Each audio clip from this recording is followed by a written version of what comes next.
الحمد لله نحمده ونستعينه ونستهديه ونعوذ بالله من شرور أنفسنا ومن سيئات أعمالنا من يهده الله فلا مضل له ومن يضلل فلا هادي له أشهد أن لا إله إلا الله وحده لا شريك له وأشهد أن محمدًا عبده ورسوله يا أيها الذين آمنوا اتقوا الله حق تقاته ولا تموتن إلا وأنتم مسلمون يا أيها الناس اتقوا ربكم الذي خلقكم من نفس واحدة وخلق منها زوجها وبث منهما رجالا كثيرا ونساء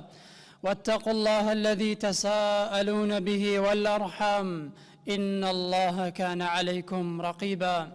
يا أيها الذين آمنوا اتقوا الله وقولوا قولا سديدا يصلح لكم أعمالكم ويغفر لكم ذنوبكم ومن يطع الله ورسوله فقد فاز فوزا عظيما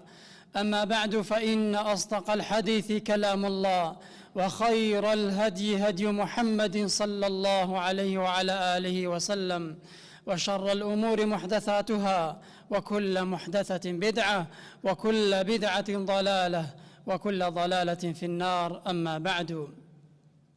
مسلمانان یەکێک لە هەرە نیعمەتە گەورە و خۆشەکانی بەهاشت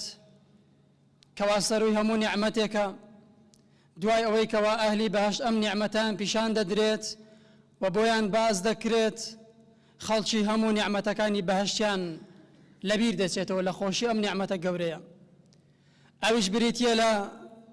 قسەکردن لەگەڵ خالقی ئەرز و ئاسمان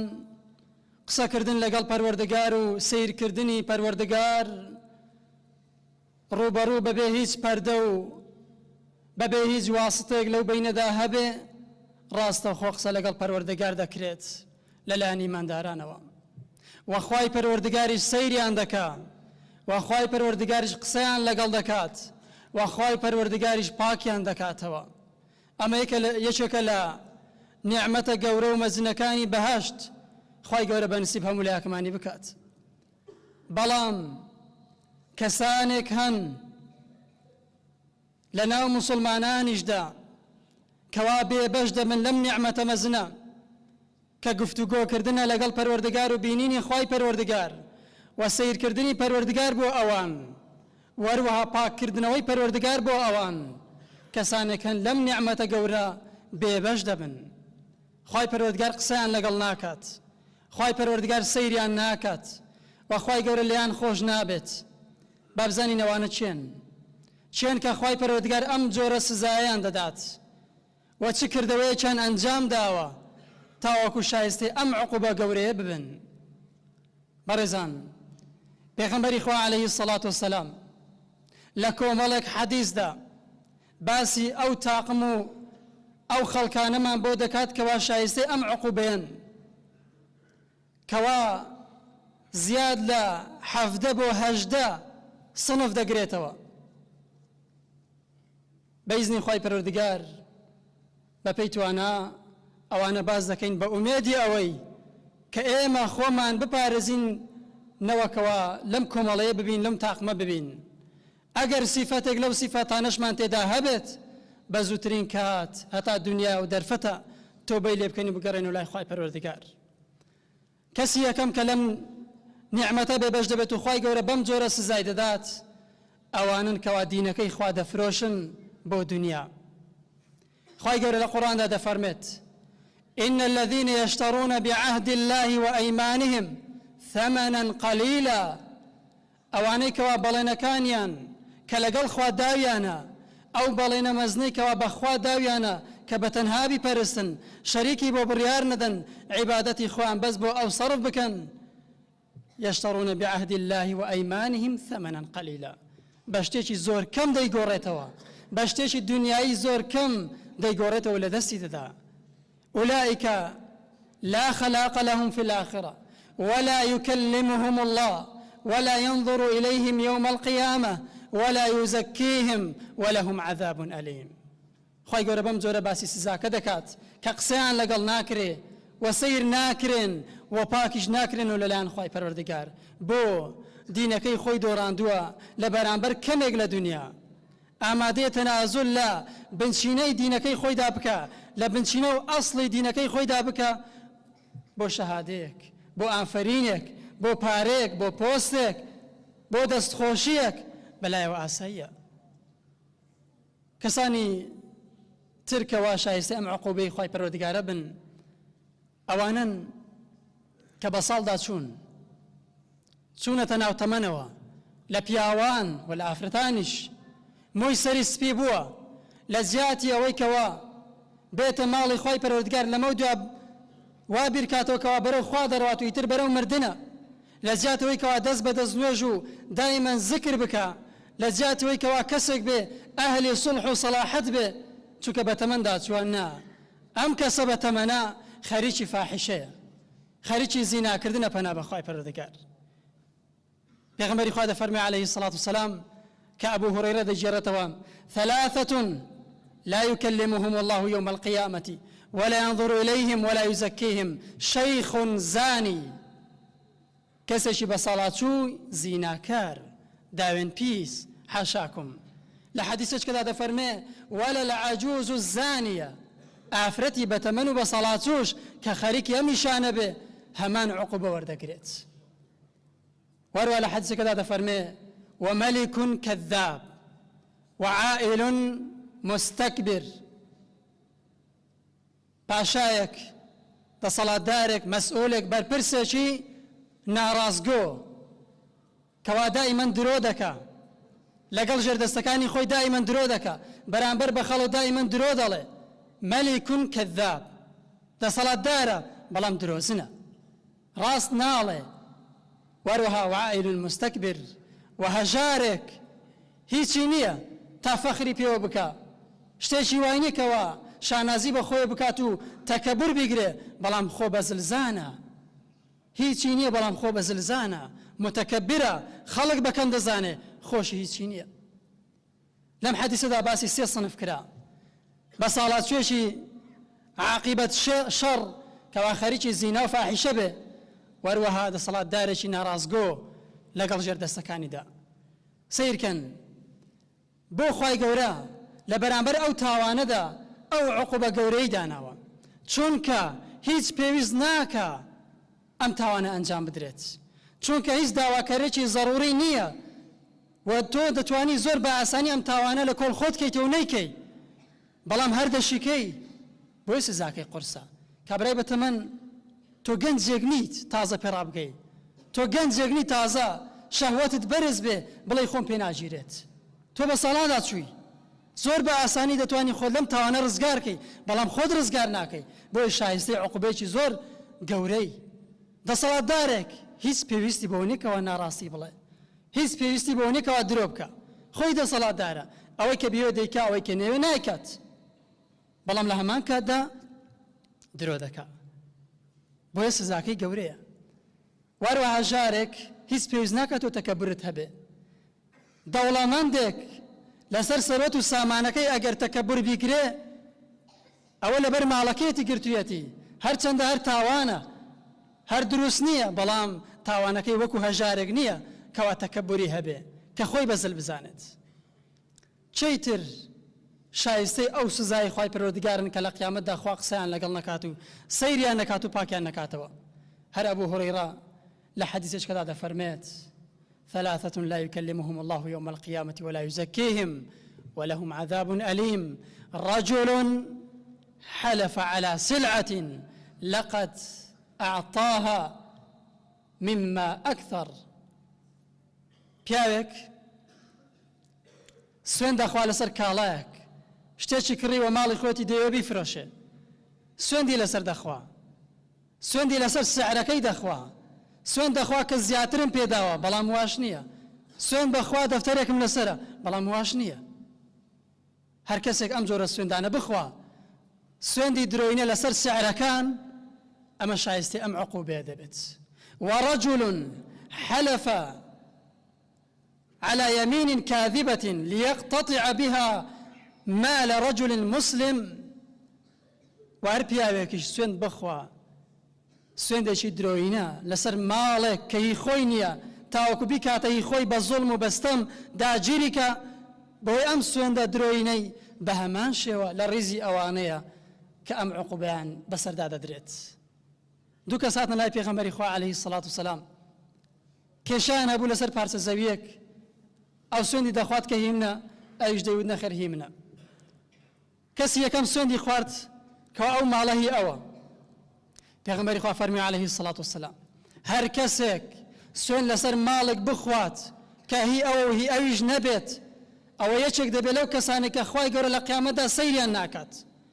کەسی دووەم کە ئەم قسەی پێغەمبەری خوای بیست عەلەیهی سەڵات وسەلام وەڕەعە و فەڕەدەها، لە خوا ترسا و گەڕایەوە وازی لەم معاملەیە هێنا. کەواتە سوێند خواردن لەسەر سعری شتەکان بە ناڕاستی، یاخود سوێند خواردن لەسەر ماڵێک، لەسەر عەرزێک، لەسەر شتێکەوە مڵکی تۆ نییە، بیکەیتە مڵکی خۆت بە سوێند، جا لە مەحکەمە بێ محامی بۆ بگری، بەس بیکەیتە ماڵی خۆت، تۆ یەکێک دەبی لەوانەی کەوا خوای گەورە لە قیامەتدا قسەت لەگەڵ ناکات و سەیریشت ناکات و لێشت خۆش نابێت. وهر سەبارەت بە معاملە لە ڕیوایەتێکدا هاتووە دەفەرمێ وەڕەجوڵ اتخذ الأيمان بضاعة فحلف في كل حق وباطل. کەسێکە هەر زمانی ڕاهاتوە لە معاملە و لە کاری ڕۆژانەیدا دائیمەن سوێند دەخوا، شتەکە ڕاست بێت یان ناڕاست بێ ئەو هەر سوێند دەخوا، کردوویەتە پیشە، دائیمەن ناوی خوای لەسەر زمانە و دائیمەن سوێندی لەسەر زمانە، هەرچەندە شتەکە زۆر جار ڕاستە و زۆر جار ناڕاستە، بەڵام ئەو سوێندەکەی خۆی هەردەخوا. ئەمەشان دیسان دەبێ وریابین، چونکە ناوی خوا ئەوەندە سادە نییە کەوا تۆ بیکەیتە بیضاعەیەک، بیکەیتە کاڵایەک بۆ بەڕێکردنی ئیشەکانی ڕۆژانەت، بیکەیتە کاڵایەک، بیکەیتە هۆکارێک تا خەڵک سیقەت پێ بکە. خۆت سیقەت لەدەست داوە، دەتەوێت بە ناوی خوا سیقە بۆ خۆت پەیدا بکەیت. بۆیە کەسی وا هەیە کە دەبینی عەمرە دەکا، حەز دەکا، خۆی دەکات بە حاجی، لەوانەیە لەبەر خواشی نەبێ، زۆر جار تەنها لەبەر ئەوەیەتی کەوا سیقەیەک پەیداکە. ئەوجا کە چۆن ئەو معاملە خەڵک دەستی لێ نەجێڕێتەوە بە قسەی بکەن و خەڵک بە متمانەی پێ بە ئەو هەبێ، بەس لەبەر ئەوە ئەو دروشمانە جێبەجێ دەکات. جا هێنان و ناوی خوش و سوێند خواردن بە ناوی خوا یەکێکە لەو مەبەستانە. وار کەسێک ئەمە سیفەتی بێ دەچێتە ڕیزی ئەوانەی کەوا ئەو عقوبەیە دەدرێت لە قیامەتدا. بۆیە دەبێ وریابین لە کاتی مامەڵەکردنماندا، کڕین و فرۆشتنماندا ئاگامان لە زمان و لە هەڵوێستمان بێت. چیتر شایستی ئەم جۆرە سزایەیە کە لە قیامەتدا خوای گەورە تەماشای نەکات. لە حەدیثێکدا ئەبوو هورەیرە دەفەرمێ کە پێغەمبەری خوا فەرمێت عەلەیهی الصەلاة وسەلام ورجل على فضل ماء بالفلات يمنعه من ابن السبيل. پیاوێکە کانیاوێکە لەو دەشتا، ڕووبارێکە، جۆگایەکە، مڵکی کەس نییە، مڵکی عامە، ئەو لێ ناگەڕێ خەڵک استیفادە لەم سەرچاوەیە بکە،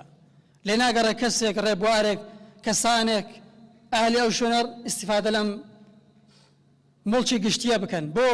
بەهی خۆی دەزانێ. هەر کەسێک مەنعی خەڵک بکە لەم جۆرە شتانە، ئەوە یەکێکە لەو کەسانێک کە خوای گەورە لە قیامەتدا نەقسەی لەگەڵ دەکا و نەت سەیریشی دەکات. واروها دەفەرمێ ورجل